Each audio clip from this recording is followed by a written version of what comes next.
Assalamu alaikum wa rahmatullahi wa barakatuh, chers frères et sœurs. Bienvenue sur notre chaîne. Aujourd'hui, nous abordons un sujet qui touche chacun d'entre nous à un moment ou un autre de notre vie, la tristesse. Dans cette vidéo, nous allons explorer comment comprendre et traverser cette émotion, comment changer notre perception et découvrir des techniques concrètes pour sortir de la tristesse. Nous savons tous que la vie peut parfois être difficile, mais nous ne sommes pas seuls dans cette épreuve. Ensemble, nous allons trouver des moyens d'apporter de la lumière dans nos cœurs, même dans les moments les plus sombres. Si ce sujet vous parle, n'hésitez pas à vous abonner à notre chaîne pour ne pas manquer nos prochaines vidéos pleines de conseils, de réflexions et de soutien. Partagez cette vidéo avec vos amis et votre famille pour que nous puissions tous avancer ensemble sur le chemin de la guérison et de la paix intérieure. Restez avec nous jusqu'à la fin, car nous avons préparé une prière spéciale qui apportera réconfort et espoir à tous ceux qui en ont besoin. Allez, c'est parti. Premier, comprendre la tristesse. Une émotion humaine normale. Tu es triste. Peut-être aujourd'hui, peut-être depuis un moment. Peut-être que tu ne sais même pas pourquoi, ou peut-être que tu as 1000 raisons de l'être. Peu importe. Ce que tu ressens est réel. Et avant tout, il faut que tu saches une chose. La tristesse n'est pas un problème. C'est une émotion humaine, universelle, naturelle. Oui, tu as bien lu, naturelle. Depuis notre enfance, on nous apprend souvent à cacher la tristesse. On nous dit « sois fort, pleure pas, ça va passer », comme si elle n'avait pas le droit d'exister. On célèbre la joie, la réussite, la bonne humeur, mais on fuit la peine, la vulnérabilité, le vide intérieur. Résultat, on finit par croire que quelque chose ne va pas chez nous quand on ressent de la peine. Comme si c'était un bug dans notre système. Alors que non. C'est une fonction, pas un dysfonctionnement.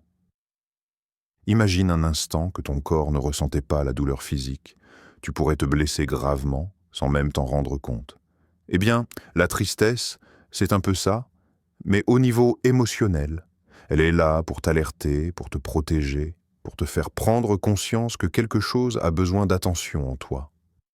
C'est une alarme douce, parfois trop forte, oui, mais toujours pleine de sens. Parfois, cette tristesse vient d'un manque d'amour, d'estime, de reconnaissance. D'autres fois, elle surgit après une perte, d'un être cher, d'un rêve, d'une relation, d'un espoir. Elle peut aussi apparaître sans raison apparente, comme un nuage qui couvre soudain le soleil. Et c'est normal. Parce que la tristesse n'est pas toujours logique, elle est vivante. Elle est ton langage intérieur. Elle te parle, même quand tu n'as pas les mots. Et tu sais quoi? C'est une preuve que tu ressens, que tu es connecté à toi-même. Une preuve que tu es humain. La société moderne, pourtant, te pousse à fuir cette émotion. On t'incite à rester productif, à aller de l'avant, à faire bonne figure. On te propose 1000 distractions, écrans, travail, fêtes, réseaux sociaux. Tout est fait pour t'empêcher de t'arrêter, de ressentir, de t'écouter, mais la tristesse, elle, ne part pas avec une vidéo TikTok ou un shot d'adrénaline.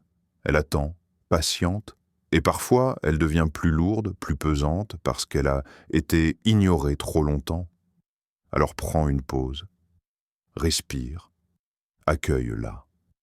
Ce n'est pas une faiblesse de pleurer, ce n'est pas un défaut de se sentir vide, ce n'est pas honteux d'être submergé. C'est humain. C'est profondément humain. Même les personnes les plus fortes, les plus inspirantes, les plus lumineuses que tu connais ont connu des moments de grande tristesse. Et souvent, c'est dans ces moments-là qu'elles ont grandi, qu'elles se sont transformées. Car vois-tu, la tristesse peut aussi être un tremplin. Pas toujours tout de suite, mais avec le temps, elle peut devenir une source de clarté. Elle te montre ce qui compte vraiment pour toi. Elle te pousse à te poser des questions importantes. Elle te ramène à l'essentiel. Tu peux même la voir comme une amie, maladroite, certes, mais fidèle, qui vient t'inviter à un retour vers toi-même. As-tu déjà remarqué que, parfois, après une bonne crise de larmes, on se sent plus léger, plus calme, comme si on avait lavé quelque chose à l'intérieur? C'est ça, le pouvoir de la tristesse quand on l'écoute. Elle libère, elle apaise. Elle ne fait pas que blesser, elle soigne aussi. Mais il y a une nuance essentielle. Écouter ta tristesse ne veut pas dire t'y noyer. Il y a une différence entre accueillir et s'enfermer, entre ressentir et ruminer. C'est un équilibre à trouver, un dialogue à construire, et ce dialogue commence par cette reconnaissance simple. Je suis triste, et c'est OK. Regarde la nature. Après la pluie vient la lumière. Parfois même un arc-en-ciel. Mais sans la pluie, rien ne pousserait. Les larmes sont un peu comme cette pluie-là. Elles ne détruisent pas, elles nourrissent, elles nettoient. Tu as le droit de pleurer. Tu as le droit de te sentir mal. Tu as le droit de ralentir. Tu as le droit d'être vulnérable. Et surtout, tu as le droit de ne pas aller bien sans avoir à te justifier. Accorde-toi ce droit. Et souviens-toi de ceci. Ce que tu ressens aujourd'hui ne définit pas qui tu es. Ce n'est pas une étiquette. Ce n'est pas une prison. Ce n'est pas pour toujours. Tu es bien plus que ta tristesse. Tu es un être riche, complexe, en mouvement. Et ce moment que tu traverses, aussi douloureux soit-il, n'est qu'un chapitre, pas la fin de ton histoire. 2. Changer sa perception. Voir les choses autrement. Et si ce que tu vis ne devait pas forcément changer, mais que c'était ta manière de le voir qui pouvait tout transformer? Il y a une idée puissante que peu de gens osent vraiment intégrer. Ce ne sont pas les événements eux-mêmes qui créent notre réalité intérieure, mais la manière dont on les interprète. C'est notre regard sur ce qui arrive qui détermine notre ressenti. Et ça, c'est une claque, mais c'est aussi une clé. Prenons un exemple simple. 2 personnes vivent la même situation, une rupture. La première s'effondre. Elle pense que c'est la fin, qu'elle ne retrouvera jamais quelqu'un, qu'elle a tout perdu. Elle s'enferme dans la douleur. La deuxième est aussi triste, bien sûr, mais elle y voit un signal. Peut-être que cette relation n'était pas alignée avec ses valeurs, peut-être que cette fin est une ouverture vers un futur meilleur. Elle souffre, mais elle avance. Elle ne s'effondre pas, elle se relève, même tremblante, même situation, 2 perceptions, 2 mondes intérieurs totalement différents. Changer sa perception, ce n'est pas nier la réalité. Ce n'est pas faire semblant. Ce n'est pas coller des pensées positives sur des blessures profondes. C'est choisir consciemment de regarder autrement. C'est se poser cette question puissante. Et si ce qui m'arrive avait un sens? Pas un sens divin, pas une punition cosmique, mais un sens pour ma propre évolution, un message, une leçon, une redirection. On vit souvent en pilote automatique, nos pensées tournent, tournent, tournent et finissent par créer une forme de prison mentale. On croit que ce qu'on pense est la vérité, alors que ce n'est souvent qu'une version de la vérité, teintée de nos blessures, de nos peurs, de nos conditionnements. Mais il y a une bonne nouvelle. Tu peux choisir un autre angle de vue. Pas tout de suite peut-être. Mais c'est possible. C'est accessible. Par exemple, au lieu de se dire « je suis nul, je n'y arrive pas », imagine remplacer cette pensée par « je suis en train d'apprendre ». Ça prend du temps et c'est normal. Au lieu de penser « tout le monde m'abandonne », tu peux expérimenter « je mérite des relations saines » et celles qui ne le sont pas s'éloignent pour une bonne raison. Le cerveau est un outil puissant, mais il a une tendance naturelle à chercher le négatif. C'est un vieux réflexe de survie. Repérer le danger, c'était vital. Mais aujourd'hui, ce même réflexe nous pousse à amplifier la douleur, à voir le pire, à anticiper la chute même quand il n'y a pas encore de trou. C'est pour ça qu'il est essentiel de reprogrammer notre façon de penser. Non pas pour devenir naïf, mais pour redevenir libre. La perception, c'est aussi ce que tu décides de mettre en lumière. Tu peux te focaliser sur ce qui manque ou sur ce qui est déjà là. Tu peux te concentrer sur tes échecs ou sur tout ce que tu as déjà traversé avec courage. Parfois, il suffit d'un tout petit déplacement du regard pour que quelque chose change à l'intérieur. Et ce n'est pas une question de magie, c'est une question d'intention. Tu te réveilles le matin et ton esprit te dit « Encore une journée vide, encore un combat ». C'est une option. Mais tu peux aussi t'arrêter, respirer et choisir de te dire « Je ne sais pas ce que cette journée va m'apporter, mais je suis curieux de le découvrir. Une seule chose belle peut tout changer. » Tu vois la nuance? Ce n'est pas de l'illusion, c'est de l'ouverture. Tu laisses une porte entr'ouverte à la lumière. Changer sa perception, c'est aussi prendre de la hauteur. Prendre conscience que ce que tu vis là, maintenant, n'est qu'un fragment de ton histoire. Oui, tu es triste. Oui, c'est lourd. Mais ce n'est pas toute ta vie. C'est un moment, une phase, une saison. Et les saisons, par essence, changent. Il y a des vérités dures à avaler, mais elles sont libératrices. Tu n'es pas tes pensées, tu n'es pas ton passé, tu n'es pas ta douleur, tu es la personne qui observe tout ça. Et cette personne-là, elle a le droit de faire un pas de côté, de dire « Et si je regardais autrement ?» Même juste un instant, regarde la nature. Après la pluie vient la lumière. Parfois même un arc-en-ciel. Mais sans la pluie, rien ne pousserait. Les larmes sont un peu comme cette pluie-là. Elles ne détruisent pas, elles nourrissent, elles nettoient. Tu as le droit de pleurer. Tu as le droit de te sentir mal. Tu as le droit de ralentir. Tu as le droit d'être vulnérable. Et surtout, tu as le droit de ne pas aller bien sans avoir à te justifier. Accorde-toi ce droit. Et souviens-toi de ceci. Ce que tu ressens aujourd'hui ne définit pas qui tu es. Ce n'est pas une étiquette. Ce n'est pas une prison. Ce n'est pas pour toujours. Tu es bien plus que ta tristesse. Tu es un être riche, complexe, en mouvement. Et ce moment que tu traverses, aussi douloureux soit-il, n'est qu'un chapitre, pas la fin de ton histoire. 2. Changer sa perception. Voir les choses autrement. Et si ce que tu vis ne devait pas forcément changer, mais que c'était ta manière de le voir qui pouvait tout transformer? Il y a une idée puissante que peu de gens osent vraiment intégrer. Ce ne sont pas les événements eux-mêmes qui créent notre réalité intérieure, mais la manière dont on les interprète. C'est notre regard sur ce qui arrive qui détermine notre ressenti. Et ça, c'est une claque, mais c'est aussi une clé. Prenons un exemple simple. 2 personnes vivent la même situation, une rupture. La première s'effondre. Elle pense que c'est la fin, qu'elle ne retrouvera jamais quelqu'un, qu'elle a tout perdu. Elle s'enferme dans la douleur. La deuxième est aussi triste, bien sûr, mais elle y voit un signal. Peut-être que cette relation n'était pas alignée avec ses valeurs, peut-être que cette fin est une ouverture vers un futur meilleur. Elle souffre, mais elle avance. Elle ne s'effondre pas, elle se relève, même tremblante, même situation, 2 perceptions, 2 mondes intérieurs totalement différents. Changer sa perception, ce n'est pas nier la réalité. Ce n'est pas faire semblant. Ce n'est pas coller des pensées positives sur des blessures profondes. C'est choisir consciemment de regarder autrement. C'est se poser cette question puissante. Et si ce qui m'arrive avait un sens?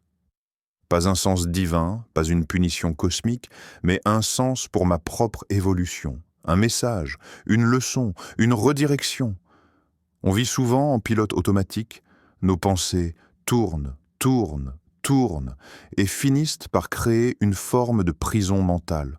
On croit que ce qu'on pense est la vérité, alors que ce n'est souvent qu'une version de la vérité, teintée de nos blessures, de nos peurs, de nos conditionnements.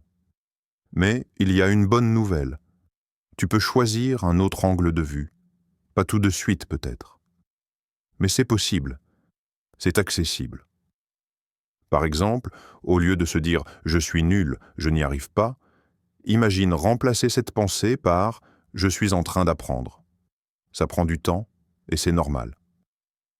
Au lieu de penser tout le monde m'abandonne, tu peux expérimenter « je mérite des relations saines » et celles qui ne le sont pas s'éloignent pour une bonne raison. Le cerveau est un outil puissant, mais il a une tendance naturelle à chercher le négatif. C'est un vieux réflexe de survie. Repérer le danger, c'était vital. Mais aujourd'hui, ce même réflexe nous pousse à amplifier la douleur, à voir le pire, à anticiper la chute même quand il n'y a pas encore de trou. C'est pour ça qu'il est essentiel de reprogrammer notre façon de penser. Non pas pour devenir naïf, mais pour redevenir libre. La perception, c'est aussi ce que tu décides de mettre en lumière. Tu peux te focaliser sur ce qui manque ou sur ce qui est déjà là. Tu peux te concentrer sur tes échecs ou sur tout ce que tu as déjà traversé avec courage. Parfois, il suffit d'un tout petit déplacement du regard pour que quelque chose change à l'intérieur. Et ce n'est pas une question de magie, c'est une question d'intention. Tu te réveilles le matin et ton esprit te dit « encore une journée vide, encore un combat ». C'est une option. Mais tu peux aussi t'arrêter, respirer et choisir de te dire « je ne sais pas ce que cette journée va m'apporter, mais je suis curieux de le découvrir. Une seule chose belle peut tout changer. » Tu vois la nuance? Ce n'est pas de l'illusion, c'est de l'ouverture. Tu laisses une porte entr'ouverte à la lumière. Changer sa perception, c'est aussi prendre de la hauteur. Prendre conscience que ce que tu vis là, maintenant, n'est qu'un fragment de ton histoire. Oui, tu es triste. Oui, c'est lourd. Mais ce n'est pas toute ta vie. C'est un moment, une phase, une saison. Et les saisons, par essence, changent. Il y a des vérités dures à avaler, mais elles sont libératrices. Tu n'es pas tes pensées, tu n'es pas ton passé, tu n'es pas ta douleur, tu es la personne qui observe tout ça.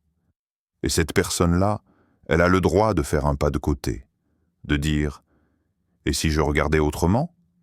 Même juste un instant. 6. La bienveillance envers toi-même. C'est peut-être la plus importante. Quand tu es triste, tu peux être dur avec toi-même, te juger, te dire que tu n'en fais pas assez, que tu devrais déjà aller mieux, que tu es trop sensible, pas assez fort, cassé. Mais si tu parlais à un ami, comme tu te parles à toi-même, que ressentirait-il? Et si, au lieu de te juger, tu t'offrais un peu de douceur, une couverture, un thé chaud, un mot gentil dans le miroir, un moment sans pression? Tu as le droit. Tu n'as rien à prouver, tu es déjà assez. La bienveillance n'est pas un luxe, c'est un besoin vital. Un carburant, le début d'une guérison profonde. 4. Un message d'espoir, tu n'es pas seul. Regarde autour de toi. Pas les murs, pas l'écran. Ferme un instant les yeux et écoute. Il y a des cœurs, quelque part dans le monde, qui battent au même rythme que le tien.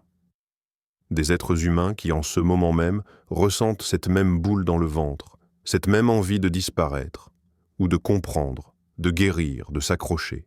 Tu n'es pas seul. Même si tu te sens isolé, même si personne ne t'écrit aujourd'hui, même si ton téléphone reste silencieux. Il y a des gens qui ont connu ce vide, qui l'ont traversé, qui sont revenus à la lumière et qui peuvent te tendre la main, même de loin. Il faut que tu saches une chose, tu sais quoi. Parfois, c'est tout ce qu'il faut pour commencer à aller mieux. Pas une transformation immédiate, pas un miracle, mais une fissure dans le mur, une petite lumière, une ouverture. Il y a un mot japonais que j'adore, kintsugi. C'est l'art de réparer les objets cassés avec de l'or. L'idée, c'est de ne pas cacher les fissures, mais de les sublimer, de dire « voici les marques de ce que j'ai vécu, je les rends belles ». Changer de perception, c'est faire du kintsugi avec son cœur. Ce que tu vis aujourd'hui n'a pas à te définir. Mais si tu le regardes avec un autre œil, il peut te transformer, te fortifier, t'éveiller. Il peut te rendre plus doux, plus profond, plus vrai. Pas malgré la douleur, mais à travers elle. 3e technique concrète pour sortir de la tristesse. Tu le sais maintenant, la tristesse n'est pas ton ennemi, c'est une messagère. Une émotion humaine, précieuse, mais qui peut devenir étouffante quand elle reste trop longtemps sans réponse. Alors, comment fait-on pour la traverser? Comment fait-on pour ne plus juste survivre, mais commencer à revivre? Il ne s'agit pas de trouver une baguette magique, ni une solution instantanée. Mais il existe des actions simples, puissantes et accessibles que tu peux mettre en place petit à petit. Des techniques concrètes pour sortir de cette brume et retrouver doucement un peu de clarté intérieure. Premier, la respiration, se reconnecter à l'instant. Tu penses peut-être que c'est banal. Respirer, tout le monde le fait. Oui, mais le fait-on vraiment? Quand on est triste, notre souffle devient court, irrégulier, parfois même bloqué. Or, la respiration est le lien direct entre ton corps et ton esprit. Elle te ramène ici, maintenant, dans le moment présent. Essaye. Inspire profondément pendant 4 secondes. Retiens pendant 4 secondes. Expire doucement pendant 6 secondes. Répète. Encore et encore. Tu vas sentir que quelque chose change. Ton cœur ralentit, ton mental se calme. Tu reprends le contrôle de ton espace intérieur. Même une minute de respiration consciente peut créer une ouverture là où tout semblait fermé. 2. L'écriture. Poser ce que tu ressens, quand les émotions tournent en boucle dans la tête, elles deviennent lourdes. On rumine, on amplifie, on s'y noie. L'écriture est un outil incroyable pour sortir ce chaos du mental et lui donner une forme. Prends un carnet. Oublie la grammaire, oublie les jolis mots. Écris comme tu penses. Crie sur le papier. Pleure à l'encre. Raconte tout, ce qui fait mal, ce que tu ne comprends pas, ce que tu ressens sans pouvoir l'expliquer. Tu peux aussi écrire une lettre à toi-même, à la personne qui t'a blessé, à la vie. Tu ne l'enverras jamais, mais tu libéreras. Écrire, c'est comme ouvrir une fenêtre dans une pièce sombre. L'air entre à nouveau, et toi aussi. 3e, le mouvement. Sortir de la paralysie. La tristesse a tendance à figer le corps, à nous clouer au lit, à la chaise, à l'écran. Mais ton corps, lui, a besoin de bouger pour libérer l'émotion. Tu n'as pas besoin de courir un marathon, il suffit de quelques pas, une marche, une danse dans ta chambre, un étirement au réveil. Le corps est sage. Il sait comment relâcher les tensions si tu lui laisses l'espace. Et quand tu bouges, même un peu, tu envoies bisamis, un message à ton cerveau. Je suis vivant, je suis encore là, et je peux avancer. 4e, la gratitude. Changer le focus. On l'a vu dans la section précédente. Notre esprit aime se focaliser sur ce qui manque. La gratitude, c'est l'art de rediriger volontairement notre regard vers ce qui est déjà là. Chaque jour, note 3 choses pour lesquelles tu es reconnaissant, même minuscules. Un rayon de soleil, un message d'un ami, un plat chaud, ta couverture, la musique, le fait d'être là, simplement. Ce n'est pas pour nier ta douleur, c'est pour l'équilibrer. La gratitude ne supprime pas la tristesse, mais elle l'éclaire. Elle lui rappelle qu'il existe aussi du beau, même dans les jours gris. 5e, la connexion. Sortir de l'isolement. Quand on est triste, on a tendance à se replier, à s'isoler. Et parfois, c'est nécessaire pour se retrouver. Mais attention, la solitude prolongée nourrit la tristesse. Tu n'as pas besoin de parler à des dizaines de personnes. Un message à un proche, un appel, un moment partagé, même sans parler de ce que tu ressens, juste pour sentir que tu es lié, que tu n'es pas seul, que tu comptes. Et si tu n'as personne autour de toi? Il existe des forums, des groupes de soutien, des communautés bienveillantes en ligne. Tu n'es pas là, seul, à ressentir ce que tu ressens. Et parfois, juste lire les mots d'un inconnu qui comprend, ça fait du bien. Ou l'heure est valable, mais elle ne te définit pas. Tu es bien plus vaste que cette tristesse. Tu es un océan, pas une tempête. Et même si, parfois, la mer semble déchaînée, les vagues finissent toujours par se calmer. Toujours. Tu es encore là, et c'est déjà immense. Tu respires, malgré les larmes. Tu te lèves, malgré le poids. Tu avances, même à genoux. Et ça, c'est du courage. Pas celui qu'on filme, pas celui qu'on montre sur les réseaux, le vrai, le courage silencieux, invisible. Celui qui mérite le plus de respect. Tu as le droit de tomber, tu as le droit de douter, mais tu as aussi le droit d'espérer. Et surtout, tu as le droit de te reconstruire. Tu n'as pas besoin d'avoir toutes les réponses maintenant, pas besoin de savoir où tu vas. L'important, c'est de ne pas éteindre la petite flamme en toi, même si elle est fragile, même si elle vacille, elle est là. Et tant qu'elle brille, tout est encore possible. Si tu n'as personne à qui parler, écris. Si tu n'as plus d'énergie, dors. Si tu n'as plus de mots, écoute de la musique. Si tu veux juste pleurer, pleure. Mais reste vivant. Tiens-toi, ne serait-ce qu'un jour de plus, un jour après l'autre, une respiration après l'autre. C'est comme ça qu'on traverse les tempêtes. Et tu sais quoi? Tu es aimé, ou même si tu ne le sens pas. Tu es nécessaire, même si tu penses le contraire. Le monde est peut-être bruyant, aveugle parfois, mais quelque part, ta présence fait la différence. Pour quelqu'un. Pour toi, un jour. Pour cette version future de toi qui te remerciera d'avoir tenu bon. Synthèse. Tu peux guérir, pas à pas. On a commencé ce voyage avec une simple promesse. Tu ne connaîtras plus la tristesse comme avant après avoir vu ça. Et non, cela ne veut pas dire qu'elle disparaîtra à jamais. Mais maintenant, tu sais qu'elle est humaine, qu'elle a un sens. Tu sais que ta perception peut transformer ton monde intérieur. Tu sais que des gestes simples, quotidiens, peuvent t'ouvrir des portes vers la lumière. Et tu sais surtout que tu n'es pas seul. Ton cœur est précieux. Ta sensibilité est une force. Et même brisé, même fatigué, tu portes en toi une beauté que rien ne peut effacer. La tristesse ne sera plus un ennemi. Elle devient une compagne passagère, une professeure de vie. Et toi, tu deviens plus grand, plus libre, plus vrai, à chaque respiration consciente, chaque pas, chaque acte d'amour envers toi-même.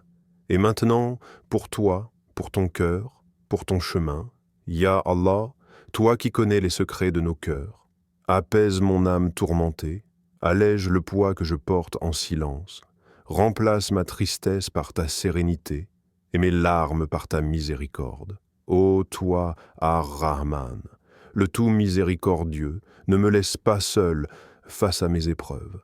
Sois ma lumière dans l'obscurité, mon refuge dans l'incertitude, mon espoir quand tout semble éteint. Ya Latif, toi qui agis avec douceur et discrétion, envoie ta douceur sur mon cœur brisé, répare en moi ce que nul autre ne peut réparer. Ya Shafi, le guérisseur, guéris les blessures invisibles que je cache aux autres. Fais descendre la patience sur moi comme une pluie bienfaisante, et accorde-moi la force de me relever chaque matin. Accorde-moi la compréhension, même quand tout semble injuste. Accorde-moi la foi, même quand les réponses tardent. Accorde-moi le tawakkul, la confiance totale en toi, car je sais que tu ne délaisses jamais tes serviteurs. Ô Allah, place dans mon cœur une lumière qui me guide dans l'épreuve et dans le bien. Une lumière qui me rapproche de toi, une lumière qui ne s'éteindra jamais, Inch'Allah. Amin. Ya Rab al-Alamin.